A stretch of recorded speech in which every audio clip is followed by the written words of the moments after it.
Master minds commerce చదవాలనుకునే 10th inter విద్యార్థుల తొలి ఎంపిక. శ్రీ గురుభ్యో నమః. మహాగణాధిపతయే నమః. శివాయ గురవే నమః. శ్రీ కామేశ్వరి దేవి నమః. సుమన్ టీవీ ప్రేక్షకులకి శుభోదయ శుభాకాంక్షలు. నేను మీ సోమేశ్వర శర్మ. మేషం నుండి మీనం వరకు ఉన్నటువంటి రాశి ఫలితాలు నా పరిజ్ఞానం సంకరించిన మేరకు ఈ వారం రాశి ఫలితాలను తెలియజేస్తాను. ఈ రాశి ఫలితాలు ఈ నెల 22వ తేదీ నుండి 28వ తేదీ వరకు వర్తిస్తాయి. ముందుగా గోచారం.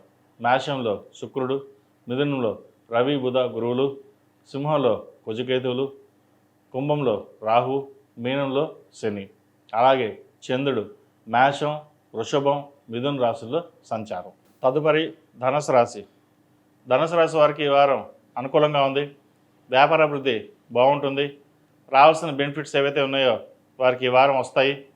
అలాగే రావాల్సిన లోన్లు కావచ్చు, ఏదైనా హౌసింగ్ లోన్ కావచ్చు మంజూరు అవుతుంది. స్థలాన్ని కానీ బంగారాన్ని కానీ కొనుగోలు చేసే అవకాశం ఉంది. వాహన యోగం ఉంది. అలాగే వ్యాపార రీత్యా ఒక కొత్త ప్రాజెక్ట్ని ప్రారంభించాలనుకుంటారు. అది ఈ వారం నెరవేరుతుంది. అయితే ప్రారంభించేటప్పుడు లక్ష్మీ గణపతి హోమం చేసి ముందుకు వెళ్ళండి. ఎటువంటి ఇబ్బంది లేకుండా దిగ్విజయంగా సాగుతుంది. ఉద్యోగంలో కొన్ని మార్పులు చోటు చేసుకుంటాయి. ఈ రాశి వారికి అర్ధాష్టమ శని నడుస్తోంది. అయినా సరే శని 4 బిందులతోటి చక్కగా ఉన్నారు. కాబట్టి రావాల్సిన బెనిఫిట్స్ ఏవైతే ఉన్నాయో నిదానమైనా సరే చక్కగా బెనిఫిట్స్ వస్తాయి. అలాగే ప్రభుత్వ ఉద్యోగంలో ఉన్నవారికి మంచి ప్రమోషన్ లభిస్తుంది. ఉద్యోగ అవకాశాలు చక్కగా ఉన్నాయి. పైనుంచి అధికారుల నుండి సహాయ సహకారాలు వీరికి చక్కగా లాభిస్తుంది. ఉద్యోగంలో మారాలన్న మీ కళ ఏదైతే ఉందో అది నెరవేరుతుంది. తృతీయంలో రాహు చక్కగా ఉన్నారు. అలాగే భాగ్యంలో కుజకేతువులు, కుజుడు 4 బిందులతోటి చక్కగా ఉన్నారు. అయితే కుజకేతులు కలయిక అనేది అంత మంచిది కాదు. కాబట్టి సుబ్రహ్మణ్య పాశుపత అభిషేకం కానీ సుబ్రహ్మణ్య పాశుపత హోమం కానీ చేయించడం చెప్పదగిన సూచన. ఏదైనా చిన్న చిన్న డిస్టర్బెన్సీ ఉంటే తొలగిపోతుంది. అలాగే ఆరోగ్యరీత్యా కొన్ని జాగ్రత్తలు తీసుకోవాలి.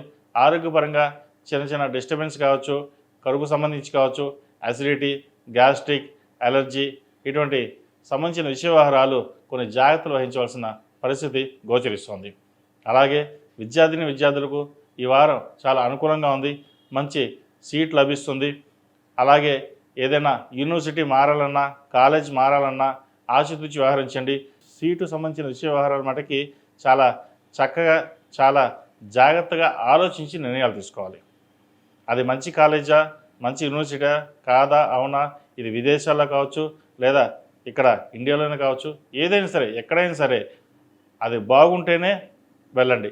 లేకపోతే ఉన్న చోట చదువుకోవడం చెప్పదగిన సూచన. ఈ రాశిలో జన్మించిన స్త్రీలకు వృత్తి ఉద్యోగాల పరంగా, వ్యాపార పరంగా బాగుంది. అర్ధాష్టమ శని నడుస్తోంది. 8 శనివారాల శనికి తైలాభిషేకం చేయడం, అలాగే అఘోర పశుపతి హోమం చేయించడం చెప్పదగిన సూచన. ఆరోగ్యపరమైన కొన్ని జాగ్రత్తలు తీసుకోవాలి. అష్టమాధిపతి భాగ్యంలో కుజకేతువులు ఉన్నారు. ఏదైనా ఇన్వెస్ట్మెంట్ చేద్దాం అనుకుంటే కొంత ఆగి ఉండడం చెప్పదగినది. అలాగే ఏదైనా సలహాలు సూచనలు, జీవిత భాగస్వామి సలహాలు సూచనలు తీసుకునే ముందుకు వెళ్ళండి. తద్వారా మంచి ఫలితాలు ఉంటాయి. అదేవిధంగా బంధుమిత్రులతో కావచ్చు, సహోద్యోగులతో కావచ్చు జాగ్రత్తగా ఆచితూచి వ్యవహరించాలి.